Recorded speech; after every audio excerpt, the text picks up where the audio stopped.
Bonjour à toutes et à tous, bienvenue sur Visite TV en ce jour de Saint-Donatien, qui doivent d'ailleurs ne pas être très nombreux. Nous sommes le 24 mai, voici les sujets de la semaine. Nous vous emmènerons tout d'abord à Louvois pour l'inauguration de son cabinet médical. Nous poserons ensuite une question à Nathalie Brach-Chavot, adjointe au maire, sur l'offre de médecins généralistes dans la ville.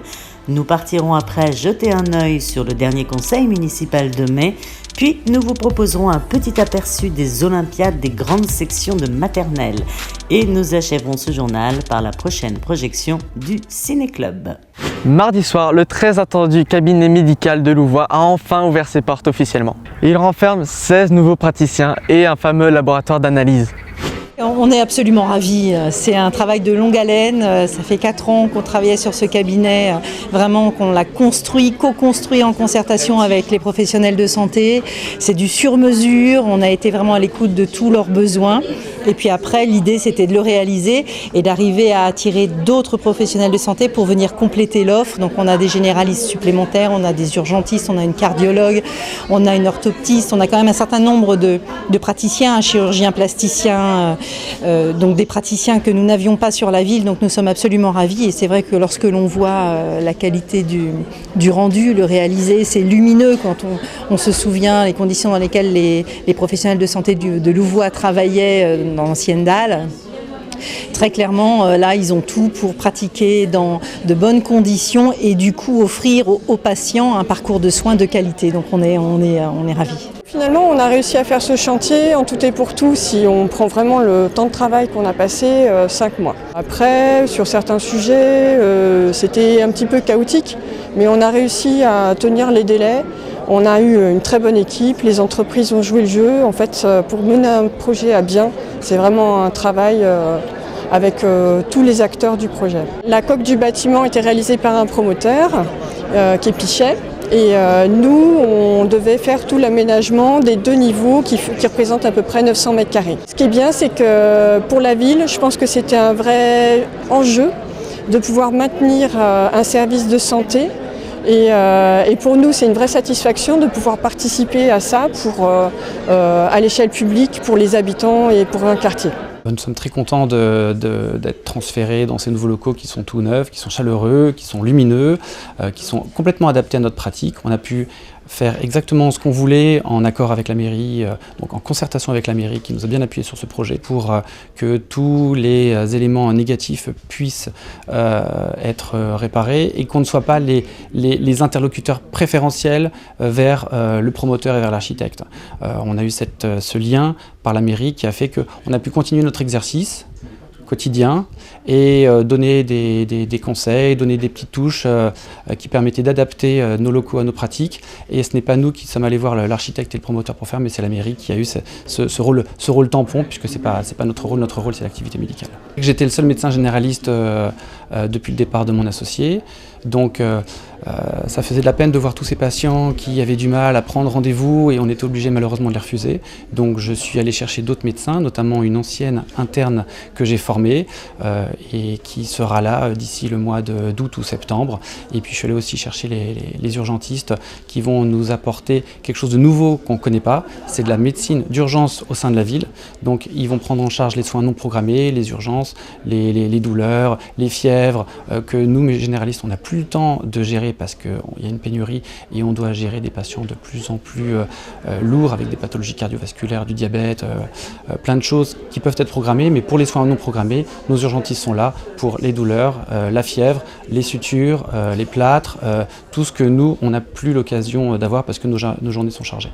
C'est un projet qui a été apparemment très très long à mettre sur pied. Moi, je suis arrivée vers la fin du projet, mais hyper heureuse de trouver un projet comme celui-là parce qu'il y a tout un panel de spécialités qui vont être complémentaires, qui vont être juste agréables à utiliser pour le patient en fait. À ce que j'ai cru comprendre, c'est une singularité, en tout cas ce n'est pas commun d'avoir des urgentistes dans un cabinet médical. Non, c'est une idée qui a germé il y a presque 12-13 ans de la part d'un de nos confrères, le docteur Anastase, qui est installé à Chaville. D'ailleurs c'est lui qui m'a inspiré, il m'a dit écoute, on a le même parcours, on est urgentiste et puis on en avait assez des nuits. qui ont chamboulé tout le sommeil. Donc il m'a dit, écoute, voilà ce que je fais. Il y a Vélizy qui cherche des médecins, vas-y. J'ai appelé la mairie et c'était top. Je suis allée voir la pharmacienne qui me l'a confirmé.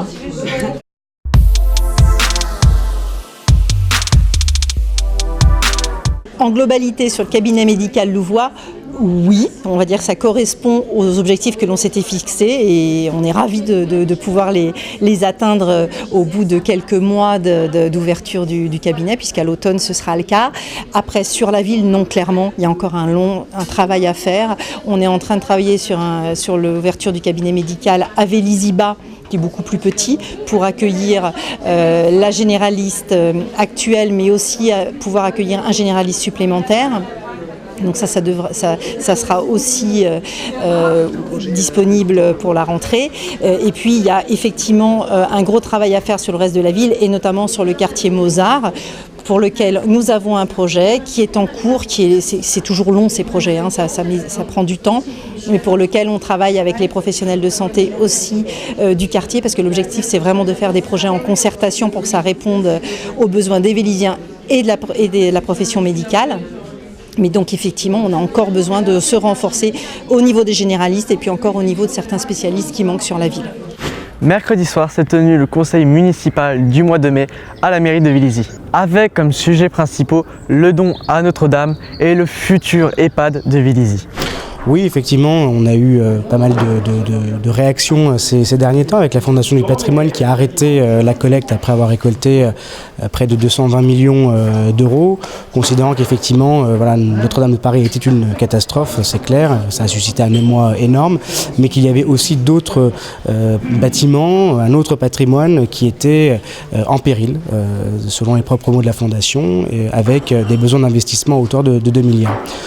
A priori, on va réussir à collecter assez d'argent pour Notre-Dame de Paris via des fonds privés, via des dons privés, et il faudrait profiter effectivement de cet élan de solidarité nationale voire internationale pour essayer de venir en aide à d'autres morceaux d'histoire de la France. Et c'était un peu l'objet de notre intervention, c'est-à-dire ces 10 000 euros, oui, ils pourraient aller à Notre-Dame de Paris, mais ils pourraient aussi aller à des ponts, à d'autres églises, à d'autres musées qui sont aujourd'hui en péril en France et dont on a besoin de les restaurer pour préserver notre beau pays. Un autre point vous a-t-il interpellé peut-être ? Globalement, non. Effectivement, on a plutôt eu un conseil consensuel. Un petit point peut-être pour aller dans le sens de la majorité concernant le vœu, concernant le RERC. On appelle de nos vœux au développement de tout type de transport en commun. Le désenclavement de notre ville et la bonne connexion à n'importe quelle autre région est fondamentale parce qu'il faut effectivement sortir d'une logique du tout voiture. C'est une nécessité climatique, c'est une nécessité environnementale et donc effectivement nous appelons de nos voeux toutes les démarches et nous soutenons toutes les démarches qui peuvent favoriser les transports en commun maintenant et dans l'avenir. Alors il y a deux points qui ont fait un petit peu débat ce soir. Le premier, c'est la reconstruction de Notre-Dame de Paris, où bien évidemment on a voté pour la subvention de 10 000 euros que la ville fait pour participer donc à cette reconstruction. Mais quelque part, c'est vrai qu'on peut s'interroger. Je pense qu'il y avait d'autres solutions.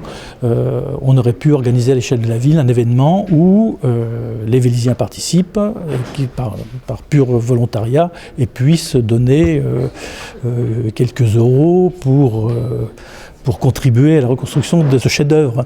Et d'autre part, les élus auraient pu proposer de mettre la main à la poche et donner une partie de leurs indemnités pour contribuer donc à ces dons, à participer à ces dons. Parce qu'en fin de compte, qu'est-ce qui se passe ? Il y a des gens qui ont fait un don à titre individuel, qui reçoivent en contrepartie une certaine défiscalisation, mais ces mêmes personnes vont se retrouver quelque part donatrices une deuxième fois à travers la ville, et une troisième fois à travers VGP qui va faire aussi un don un peu plus conséquent de 50 000 euros. Donc voilà ce que je voulais vous dire sur ce sujet, mais nous avons voté pour, bien évidemment. Le deuxième, c'est la fameuse EHPAD. La fameuse EHPAD, un peu le serpent de mer, tout reste secret, on ne peut pas avoir le nom de l'association, c'est confidentiel, l'association qui va porter cette EHPAD. Bien évidemment, nous sommes pour construire une EHPAD sur Vélizy, mais on aimerait bien en connaître un petit peu les modalités, quelle est l'association qui va porter porter le projet. La ville achète un terrain, mais je n'ai pas l'impression que monsieur le maire veuille vraiment acquérir ce terrain, puisqu'il va être en vente pour une mise à prix aux enchères à 1 800 000 et il nous demande une autorisation pour aller jusqu'à 1 900 000. Je trouve que ce n'est pas beaucoup si on veut vraiment ce terrain, ou alors ça veut dire que personne ne sera présent pour cette enchère. Alors là, ça pose quand même question. Par ailleurs, il nous a promis d'avoir un tarif relativement bas qui serait de 75 € par jour pour les personnes qui se trouveraient dans cet EHPAD. Effectivement, c'est une bonne chose, donc nous suivons avec intérêt ce dossier et c'est un dossier de toute façon que nous soutiendrons. Pour ce qui concerne Notre-Dame, notre position a été suffisamment simple dans la réalité où on ne comprend pas très bien la construction de ce don qui correspond à une loi d'exception alors que toutes les autres lois existent. D'autre part, la Fondation du patrimoine vient d'arrêter depuis 10 jours sa collecte pour la transformer en une autre collecte qui est ouverte à l'ensemble de monuments qui auraient besoin d'une construction. Donc c'est ce qui a motivé mon abstention dans ce vote qui par ailleurs est arrivé sans une véritable consultation des Vélésiens. Pour revenir pour l'autre point dont on parlait, l'EHPAD là c'était relativement simple, c'est favorable pour la ville, c'est favorable pour Vélizy. Dans l'autre partie qui est relative aux précédents interviews du précédent conseil municipal. Donc là il y a 2 points. Il y a le point qui est sur Vélizy-Bas, la zone bleue, où la principale question que j'ai posée et demande que j'ai faite, c'était que les riverains de la rue concernée, qui est la rue Louis Hubert, soient consultés. Donc, dans les faits, ça n'a pas été le cas. Et pourquoi les consulter? Pour identifier le véritable besoin qui, pour moi, n'est pas un besoin de zone bleue, de restriction, mais plutôt de sortie des entrées charretières. Donc ça, c'est un point. Par contre, le problème posé, et c'est la question que j'ai posée, concernait les rues adjacentes, qui sont des rues sans parc-mètre et sans restriction. Et pour ces rues qui viennent se garer rue Louis Hubert, là se pose le problème et il est en train d'arriver. Donc voilà sur ce point qui concerne la zone bleue. Maintenant, après, les gens s'adaptent, hein, donc il faut chaque fois relativiser. Si c'est une expérimentation, je crois que le bon sens devrait l'emporter et que le traçage au sol et le marquage qui a été bien fait, lui peut perdurer. Par contre, la restriction, peut-être on pourrait l'enlever. Dernier point, qui est le maire qui évoque le PLU de 2017. Alors là, on n'en a pas parlé en conseil.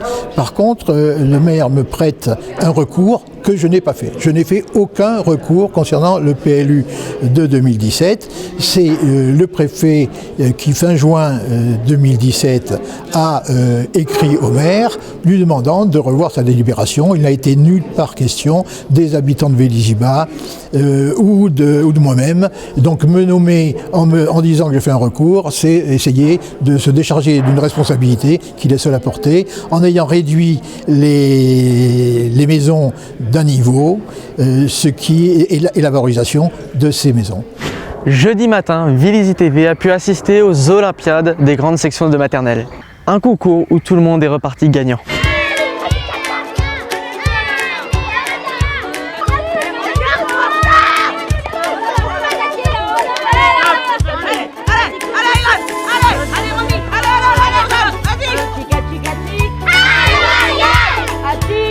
C'était la 3e édition des Olympiades maternelles. C'est une rencontre vraiment conviviale, agréable, qui permet de réunir tous les enfants de grandes sections sur un même site, les enfants de toutes les écoles, pour une compétition, je mets des gros guillemets, parce que le but c'est plus qu'il y ait un échange de tous ces enfants qui partagent un bon moment. On a eu de la chance avec le temps.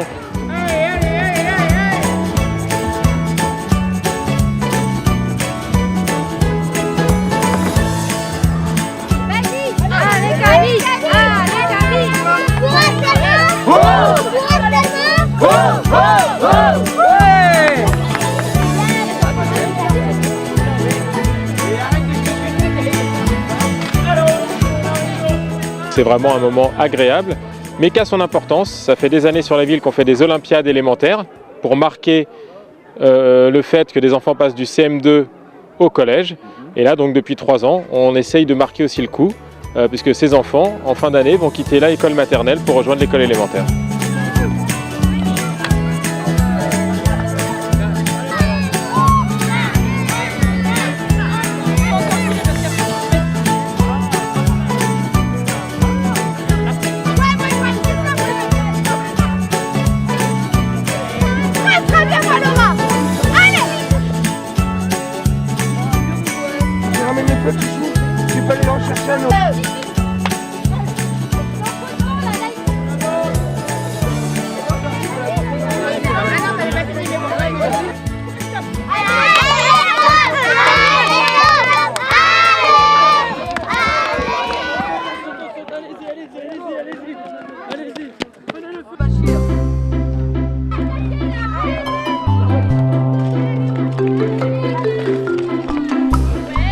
C'est mieux, ça vaut 10 millions de points. C'est bon.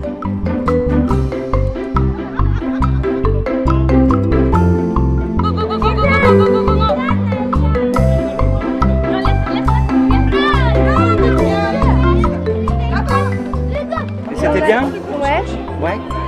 On a gagné quelque chose. Donc le dernier truc, je sais pas ce que c'était.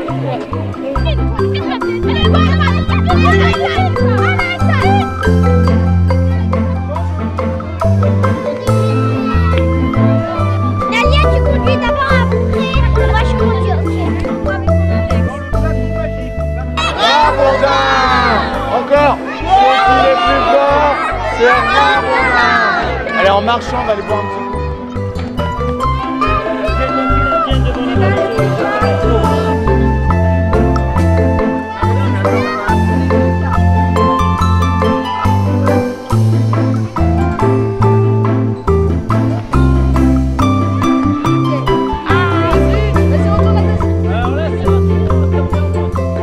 C'est des vélos magiques, vous êtes à deux dessus. Un qui pédale et un qui pousse. Si, Christophe, tu retiens bien? Allez, repars, vite!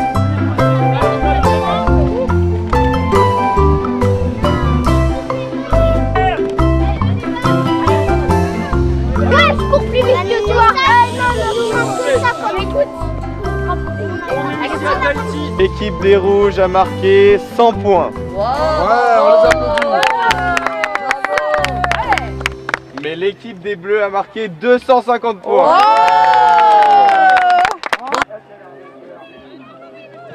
Allez les jeunes, on y croit.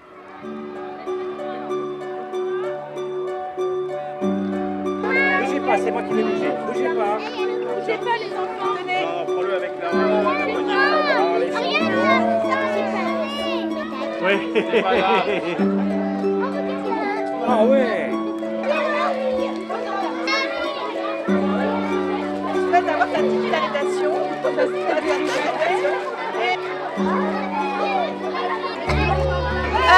Mes élèves ils étaient fort contents de participer parce qu'à Buisson, comme on est sur des classes à niveau multiple, ils voient chaque année des élèves de grande section qui reviennent avec leurs médailles, leurs diplômes et ils ont hâte de participer à cet événement. Je pense que ça marque, c'est un peu comme un rite en fait, donc ils sont vraiment dedans.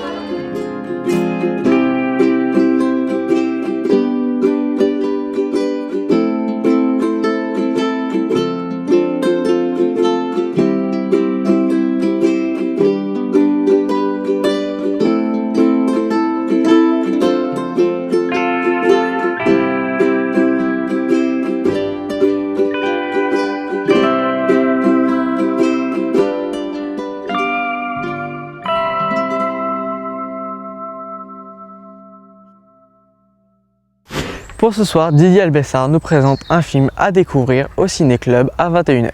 Amanda de Michael Herz.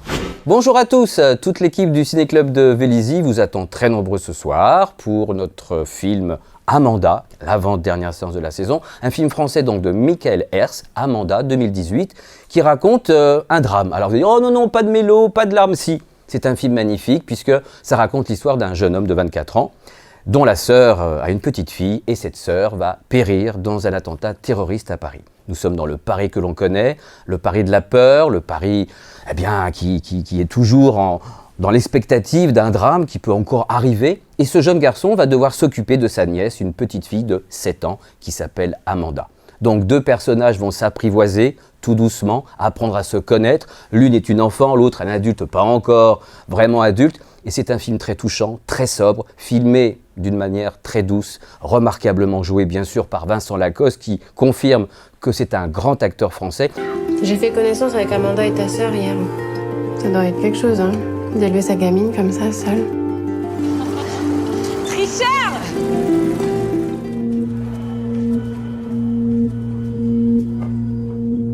Qu'est-ce qu'il y a? Je veux voir maman.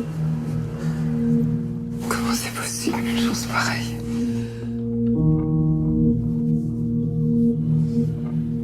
Je sais pas ce qu'on va devenir tous les deux. J'ai tellement peur là. Juridiquement, vous pourriez être son tuteur. Je m'étais jamais imaginé que je devrais m'occuper de ma nièce un jour.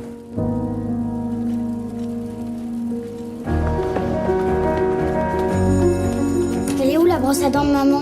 T'es pas chez toi ici. C'est pas toi qui décides pour les brosses.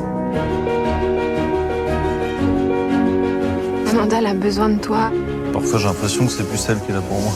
Et pour terminer, une petite citation du cinéaste Michael Herz. Pour Amanda, le point de départ était l'envie de parler du Paris d'aujourd'hui et de capturer quelque chose de la fragilité, de la fébrilité et de la violence de l'époque. Amanda est donc effectivement plus inscrit dans le présent et le quotidien que mes précédents films. Suivez notre conseil, absolument découvrir Amanda ce soir à 21h au Ciné-Club de Vélizy. Merci. Ah oui, n'oubliez pas d'aller voter ce dimanche pour les élections européennes. Les bureaux de vote sont ouverts de 8h à 20h. Merci de nous avoir suivis, on vous dit à la prochaine, à plus!